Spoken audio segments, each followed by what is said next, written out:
The first sexual encounter for a girl in Jamaica is 13, and for a boy, it's 14. Lisa Hanna is back at it again. Recent events have shaken the community. The troubling case involving a 13-year-old girl and a group of schoolboys has highlighted severe issues. It also raises broader questions about safety, justice, and societal awareness. Let's break down the top 10 takeaways from Lisa Hanna's powerful message on protecting our children and tackling violence in our society. You don't want to miss a single point. Point number 1. For us to interrupt or to create positive development and care and love for Jamaican children, we had to treat every single child as if they were our own child. Lisa's heartfelt message reminds us that safeguarding children is a duty, not an option. Imagine if every Jamaican saw every child as their own. We'd transform our communities into nurturing spaces. Point number 2. If you died today, suddenly, and you had no other family, would you feel comfortable with your child being raised by the state? State care often lacks the warmth and support a child needs to thrive. We must demand better systems while also stepping up as a society to give these children a real chance to succeed. Point number 3. Jamaica has the second highest rate of femicide in the world, which per capita, which is reported by the World Bank, which is a killing of women. And you remember when the mechanic murdered his girlfriend and went straight back to work like nothing happened? You remember the man who just killed 5 of his relatives, slit their throats? He was 21. These things have been happening. Lisa Hanna's call to action spotlights a crisis we can no longer ignore. As a society, we must stop turning a blind eye and start holding abusers accountable while supporting victims. Will you be part of the solution? Point number 4. So yeah, I wrote about the song Gal Cock Up Me F*** It So. I don't know if me snap a video by Skeng. And I wrote about some of the lyrics there, because me never feel no way, dog, because the next cat is there in the yard, and if she f*** around, I see him thing, dog. In other words, this popular song by Skeng is saying, look, I can do this to you, and it's okay if I film it. And guess what? If you don't want to film it, a next girl that have to film it, because I saw a role. I saw the whole of the gang role. Media and music shape mindsets. If we want a brighter future, we need to promote content that inspires growth and uplifts, not tears down. Point number 5. One-way information can't really change a person unless that's the only information that they're getting. So if you continue to bash somebody with only one piece of information, that's how they're socialized. So you have to ask yourself in this society, what happens when behaviors are promoted consistently to our young people who don't have positive interrupters to tell them that it is not normal behavior and could very well land them in jail? Education is more than academics.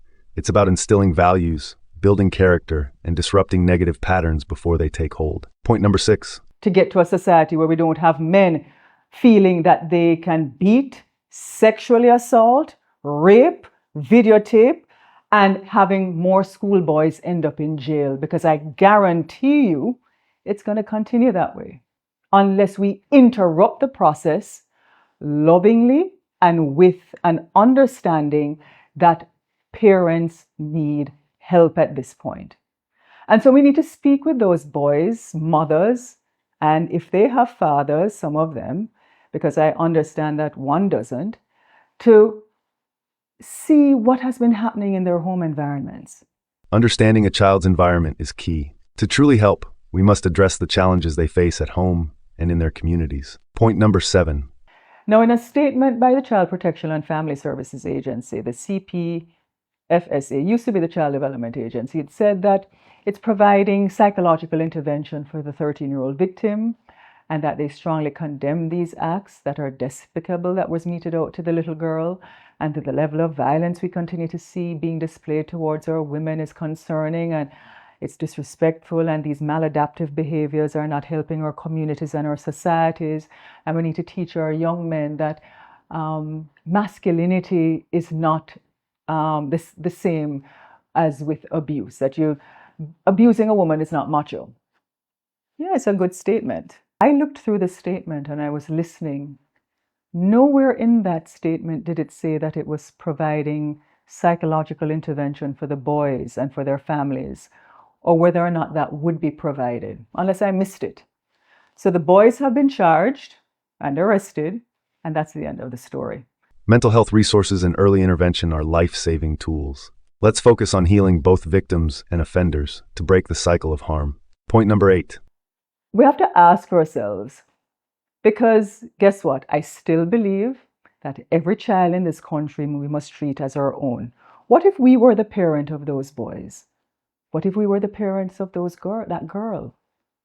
Do we know the context of what is happening in those families? What happened that morning? What happened that week? When was the last time the CPFSA conducted a comprehensive parenting workshop? Because most of the comments that I saw from you two, it's like, what are parents them there? What happened to the parent? Where the parenting gone? Parenting extends beyond the home. It's a societal duty. Each of us can be a role model and a positive influence for the next generation. Point number 9.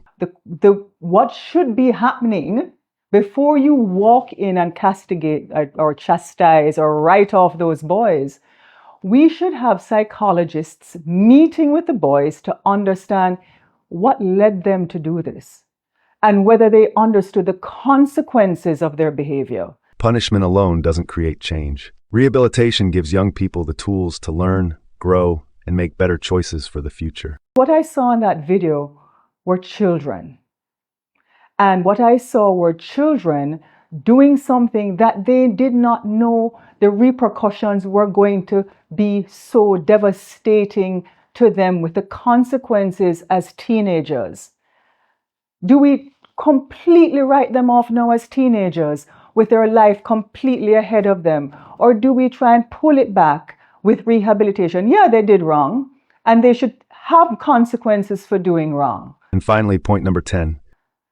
But who is going to take responsibility? Is it the parents, the school system, the community, the government, the television or entertainers, the music, the church? And it's time we as adults hold ourselves accountable for the behaviors. It is everybody's responsibility because our children deserve more from us. Real change takes a collective effort. When schools, communities, and individuals unite, we create a safer, brighter future for everyone. Lisa Hanna's words remind us that change starts with each of us. Let's commit to action, not just talk, and ensure every child grows up in a safe, nurturing environment. Together, we can make it happen.